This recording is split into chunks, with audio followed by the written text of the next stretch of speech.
Hello everyone, my name's Jackie Wilson, one of the co-founders of Positively Empowered Kids, and bringing you today another interview.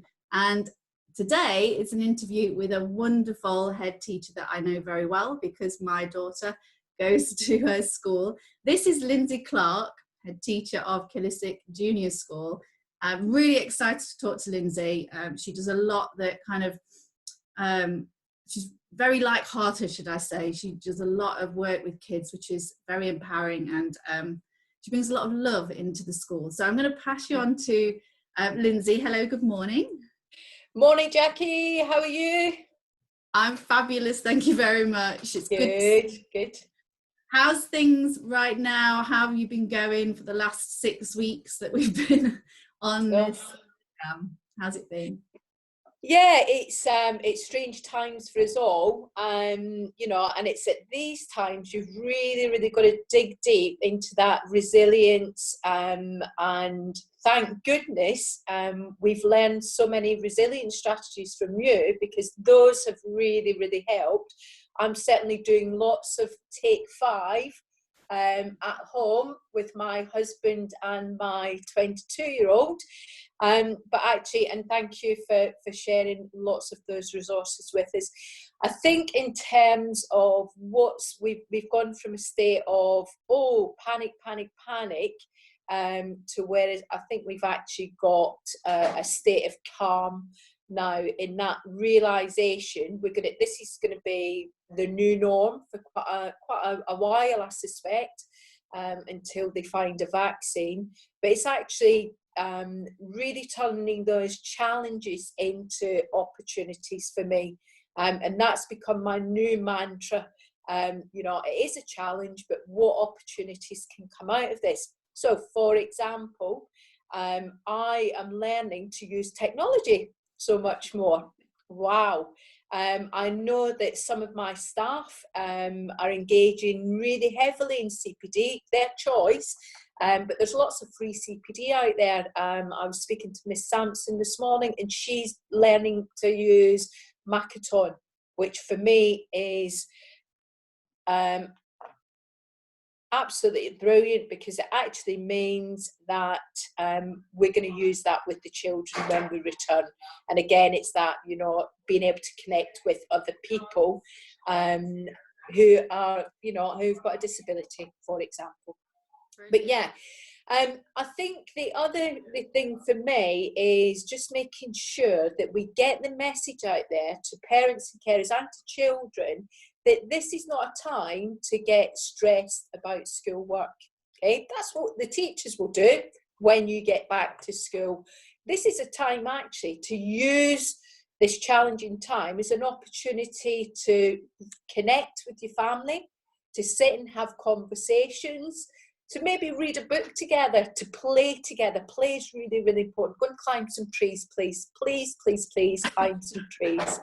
But actually, as a school, we are definitely not pushing this whole concept that you need to sit down for 3 hours and, dare I say, punish your children by making them do stuff.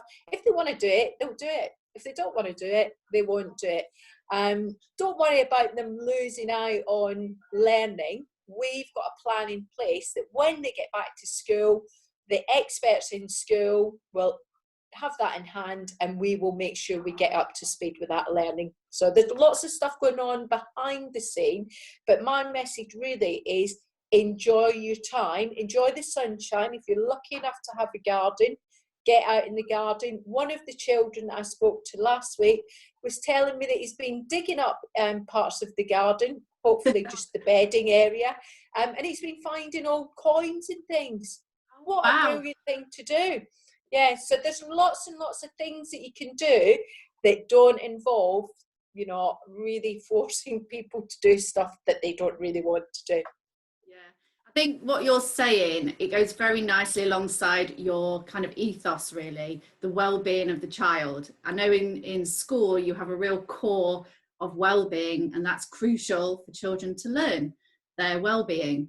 And I think what your message is the play, the getting outside, you're having that connection with children all of that is about their well-being and making sure in this uncertain and fearful time that they feel good within themselves.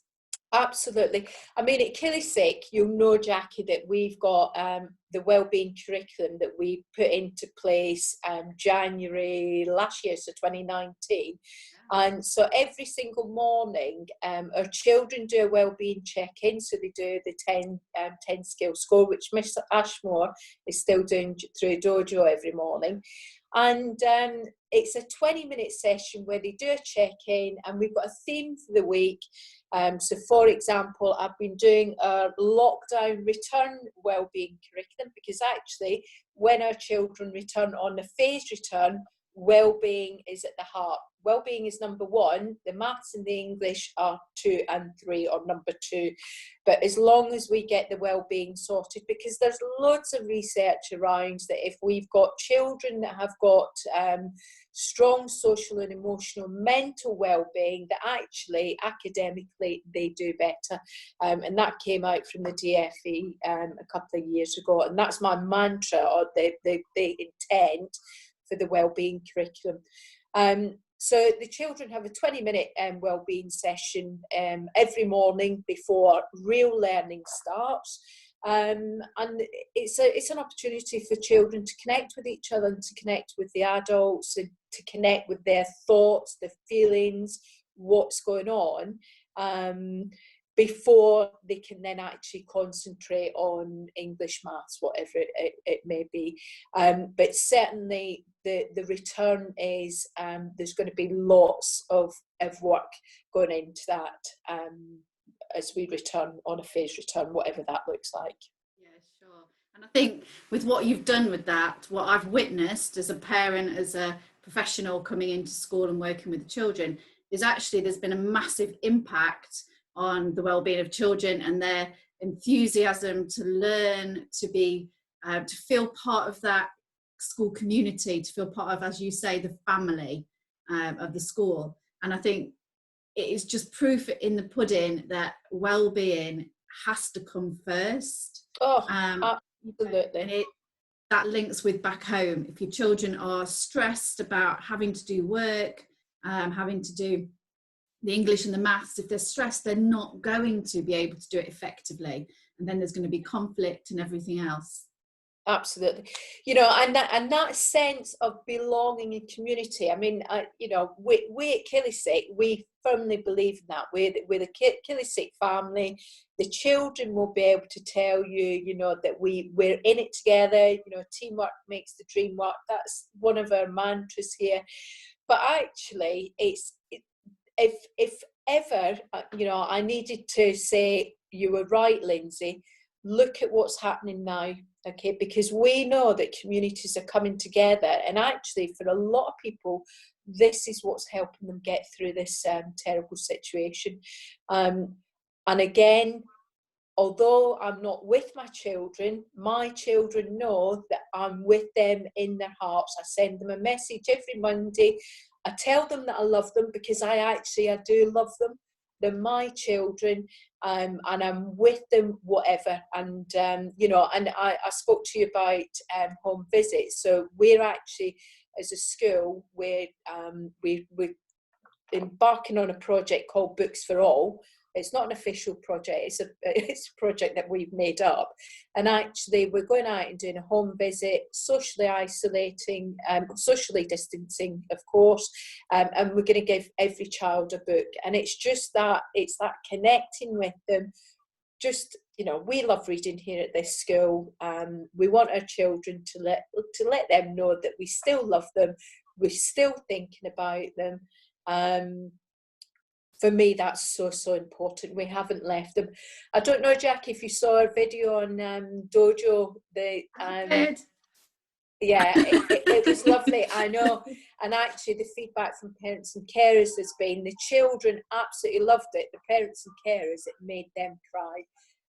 So, you know, that's fine. Don't worry. You know, I don't mind when the parents and carers cry. It means that we're doing something really well, because that's what it's about. It's about making those memories and connecting with the parents and carers as well, isn't it? You know, because I know how much the parents and carers love the children. they need to know that I love them as well. You know, you're handing them over to somebody who really, really loves them. That's so important to me. So just to finish off, what would you say is your top tip for parents to hear right now? What would you say? Don't stress, you know, don't stress about it. It is what it is. You know, there'll be some children out there that are absolutely loving doing work, schoolwork. That's fine. That's great. There'll be some children out there who don't want to do any. That's absolutely fine. Just connect with each other. The well-being, your well-being is number one. Okay, we can get to the learning when we get back to school. Don't worry about them that they're falling behind. Nobody's falling behind. Everyone's at the same point. We will make sure that when we get back to school, we close that learning gap. You just look after the well-being while you've got them at home with you, and your own well-being. If that means a gin and tonic in the evening, so be it. Well, thank you so much. It's been very insightful and lovely as ever. And I know this will make a big difference to parents, whoever watches it. So thank you, Lindsay. I really appreciate your time. Oh, you're very welcome. And send my love to your beautiful daughter, Chloe, won't you? I will do, absolutely. Thank you very much. Take care. Great to talk to you, Jackie. Bye-bye. Bye.